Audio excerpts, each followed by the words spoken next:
आस्था बचपन से ही एक संस्कारी, सुशील और विलक्षण प्रतिभा वाली लड़की थी। स्कूल में वो अपनी क्लास में हमेशा प्रथम आती थी। पढ़ाई के साथ साथ कढ़ाई बुनाई, नए नए मित्र बनाना व खाना पकाने में भी वो कुशल थी। घर में किसी चीज़ की कमी नहीं थी।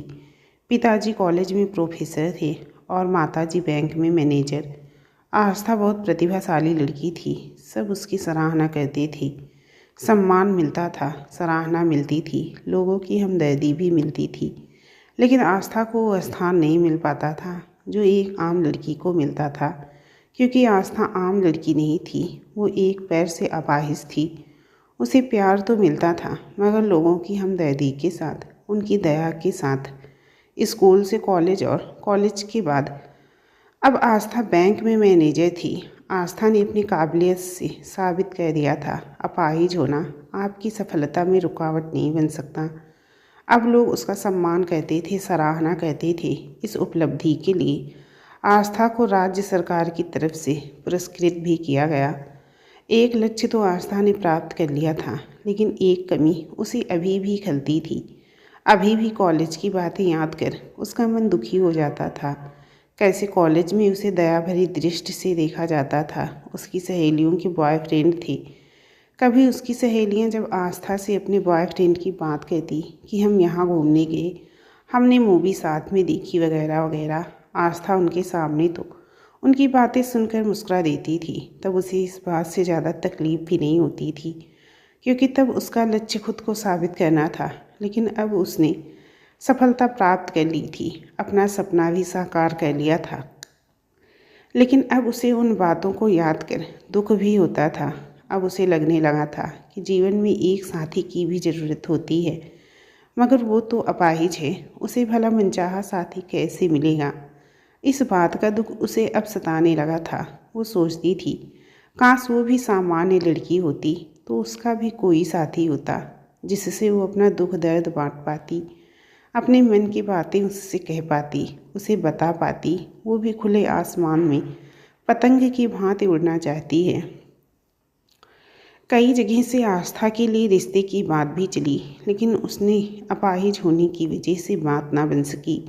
रिश्ते वाले आते, आस्था को देखकर उसकी माँ से कहते, हमें आपसे बहुत हमदर्दी है, मगर इस मगर के आगे कोई कुछ ना कहता, और मगर का मतलब समझ में आ जाता था। आस्था को अब इस हमदर्दी से चिढ़ होने लगी थी। अगर कोई भी उसके अपाहिज होने की वजह से हमदर्दी प्रकट करता था, आस्था उस पर नाराज़ हो जाती थी। इसमें दोष आस्था का भी नहीं था। वो भी एक लड़की थी, उसके अंदर भी एक दिल था, उसके भी अपने सपने थे, अपने अरमान थे। वो भी अपनी ज़िंदगी बाकी लड़कियों की तरह जीना चाहती थी। मेरा नाम सिद्धार्थ है। उन्हीं दिनों में आस्था से पहली बार मिला था, अक्सर ऑफिस से छुट्टी के बाद मैं शाम को मंदिर जाता था। मुझे मंदिर जाना अच्छा लगता था। मुझे वहाँ दिन भर की थकान के बाद सुकून व शांति का अनुभव होता था। एक दिन मैंने देखा, एक लड़की बैसाखी के सहारे चलकर अपनी सहेली के साथ मंदिर आ रही थी। वो एक पैर से अपाहिज थी। सुंदर मुख, घने काले बड़ी बड़ी काली आँखें और अंधेरे में प्रकाश कर देने वाली चमक थी उसके मुखमंडल पर। मासूम चेहरा, भोली सूरत, सादगी भरे कपड़े और किसी को भी मोह लेने वाली मुस्कान। उसे देखकर मैं मन ही मन भगवान को कह रहा था, हे ईश्वर, आपने इतनी सुंदर, इतनी भोली मासूम लड़की बनाई, फिर उसे एक पैर से कमज़ोर क्यों बनाया। अगर उसके दोनों पैर आप सही बना देते तो आपका क्या जाता। ऐसा क्या गुनाह किया बेचारी इस लड़की ने जो ये सज़ा भोग रही है। वो धीरे धीरे अपनी सहेली के साथ मंदिर की सीढ़ियाँ चढ़ रही थी। मैं उसी की ओर दया भरी दृष्टि से देखे जा रहा था। उस दिन के बाद वो रोज़ाना शाम को अपनी सहेली के साथ मंदिर आती थी। मैं रोज़ाना उसे देखता और मेरा मन भर आता था। सोचता था, काश मेरे बस में होता तो इस लड़की को ठीक कर देता, मगर मैं भगवान नहीं हूँ, ये सोचकर बेबस रह जाता। एक दिन उसकी सहेली उसके साथ नहीं आई। उस दिन उसे अकेले मंदिर की सीढ़ियाँ चढ़ने में परेशानी हो रही थी। उसे परेशान देख मैंने उसे हाथ देकर सहारा देने की कोशिश की, मगर वो स्वाभिमानी लड़की थी। उसने कहा, नहीं, मैं स्वयं ही धीरे धीरे चढ़ जाऊंगी। मैंने फिर उससे कुछ नहीं कहा। लेकिन उसे बिना सहारा दिए उसके साथ साथ ही चल रहा था। अगर उसे कोई परेशानी हो तो मैं उसकी मदद कर सकूं। वो धीरे धीरे मगर पूरी सीढ़ियां चढ़ गई थी। उसने मंदिर में भगवान के दर्शन किए, भगवान की आरती कराई। कुछ देर बैठकर भगवान का ध्यान किया। उसे देखकर लगता था मानो कोई देवी ध्यान मग्न हो बैठी हो। ध्यान करने के बाद उसने भगवान को प्रणाम किया और अपनी बैसाखी उठाकर मंदिर से बाहर निकल आई। मैं भी उसके साथ ही बाहर आ गया। वो धीरे धीरे सीढ़ियाँ उतरने लगी। उसे उतरता देख मैं डरता था कि कहीं उसे चोट न लग जाए। इसी ख्याल में मैंने उससे कहा, सुनिए, मैं आपकी मदद करूं? मुझे डर लगता है कहीं आपको चोट न लग जाए। आस्था ने कहा, आपका बहुत बहुत धन्यवाद, लेकिन मैं उतर जाऊंगी। आस्था ने विनम्रता से कहा। मैंने फिर कहा, सीढ़ियाँ ज़्यादा हैं और फिर आज आपकी सहेली भी तो नहीं है साथ में। आस्था, मैंने कहा ना मैं उतर जाऊंगी। इस बार आस्था के स्वर में थोड़ा क्रोध था। मुझे बुरा जरूर लगा, मगर इसमें दोष आस्था का नहीं था। आज के समाज के हालात ही ऐसे हैं कि कोई भला लड़का ही क्यों ना हो, चाहे नेक दिल से मदद करना चाहता हो, कोई भी लड़की उस पर यकीन करने से पहले सोचेगी। वही आस्था ने भी किया। वो मुझे जानती नहीं थी, फिर यकीन कैसे कर पाती? फिर मैंने उससे कुछ नहीं कहा, लेकिन मैं उससे थोड़ी दूर बनाकर उसके साथ साथ चलता रहा। अगर कोई बात हो तो मैं उसकी मदद कर पाऊँ। पर धीरे धीरे वो सीढ़ियाँ उतर गई। वहाँ से हम दोनों अपने अपने रास्ते चले गए। अब वो मंदिर रोज़ाना अकेले ही आती थी, लेकिन जब वो सीढ़ियाँ चढ़ती तो मैं उसके साथ साथ ही चलता, और जब वो वापस आती तब भी मैं उसके साथ साथ ही आता था।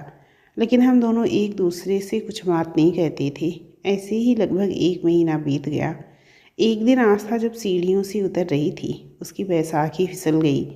वो गिरने ही वाली थी। मैंने उसका हाथ पकड़ लिया। उसकी बैसाखी सीढ़ियों से नीचे गिर गई थी।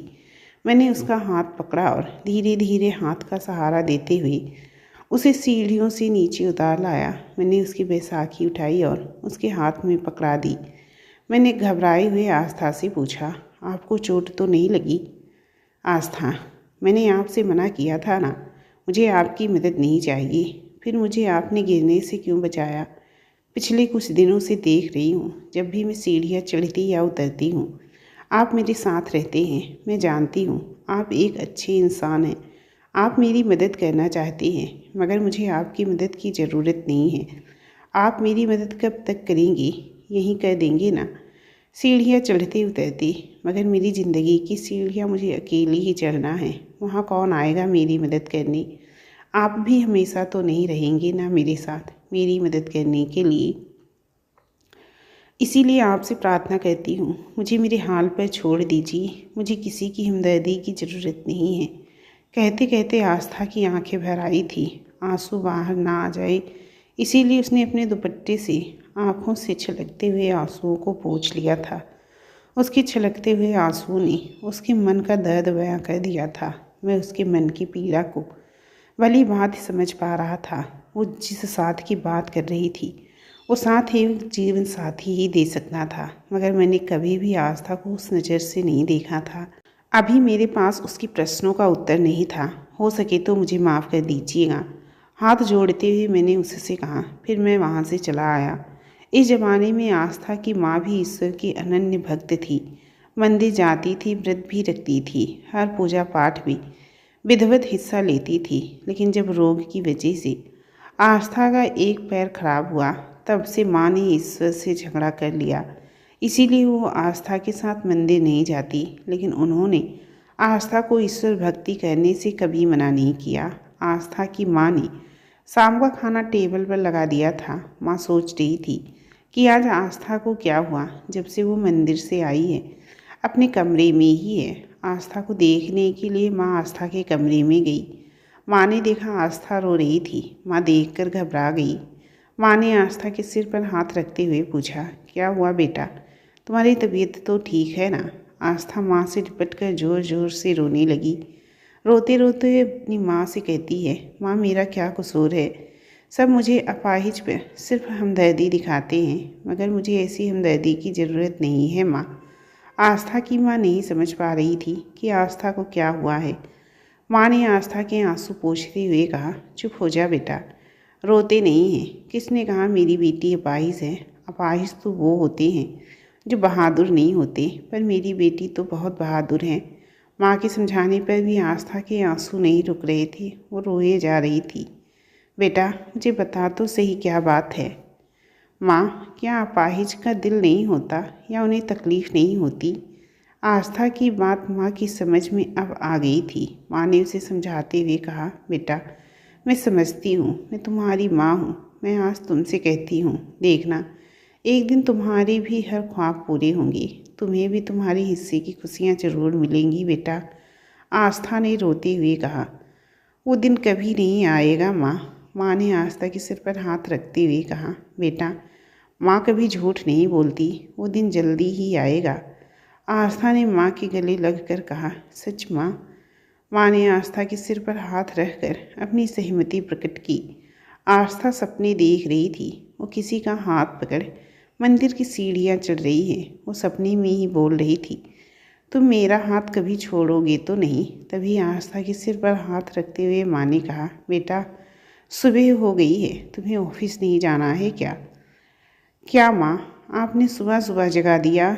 माँ घड़ी की तरफ इशारा करती हैं। घड़ी देख आस्था जल्दी जल्दी तैयार होती है और ऑफिस के लिए निकल जाती हैं।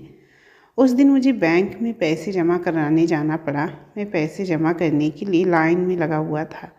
लाइन लंबी थी और मैं अपनी बारी का इंतज़ार कर रहा था। अगर बीच में कोई कहता कि उसे जल्दी है तो मैं उसे अपने से आगे कर देता और स्वयं उसके पीछे खड़ा हो जाता।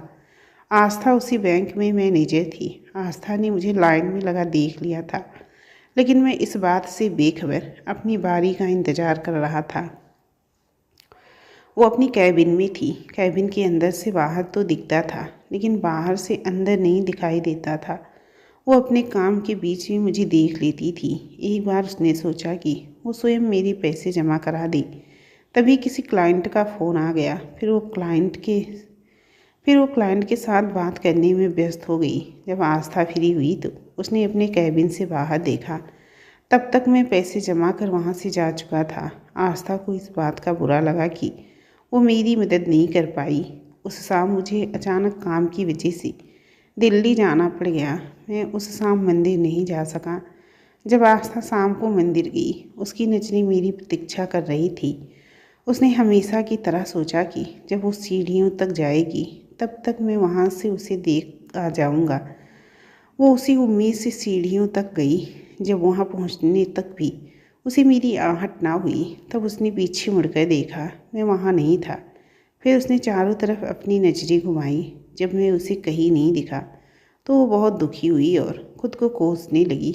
उसे लगा कि मैं उसके कल के बर्ताव से नाराज़ हो गया हूँ, इसीलिए मैं मंदिर नहीं आया। वो दुखी मन से मंदिर की सीढ़ियाँ चढ़ रही थी, लेकिन उसका मन मेरे बारे में सोच रहा था।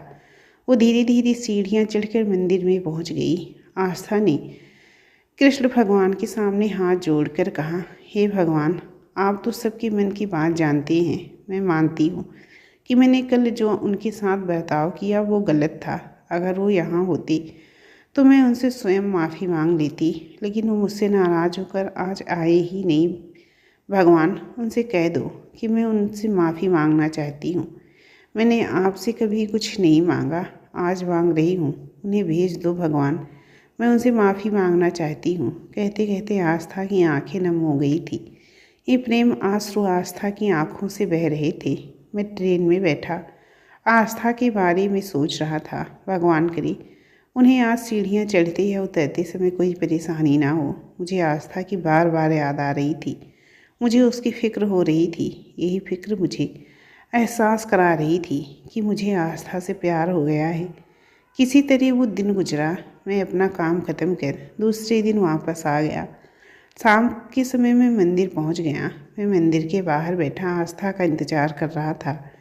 कुछ समय बाद आस्था भी आ गई। उसने मुझे मुख्य द्वार से ही देख लिया था। वो सीधा मेरे पास आई और उसने मुझसे कहा, मैं परसों के अपने व्यवहार के लिए आपसे माफ़ी मांगती हूँ, मुझे माफ़ कर दीजिए। मैंने कहा, नहीं, माफ़ी तो मुझे मांगनी चाहिए। मैं जो आपको बिना बताए कल चला गया, मैं जानती हूँ आप मुझसे नाराज़ थे, तभी तो बिना बताए चले गए।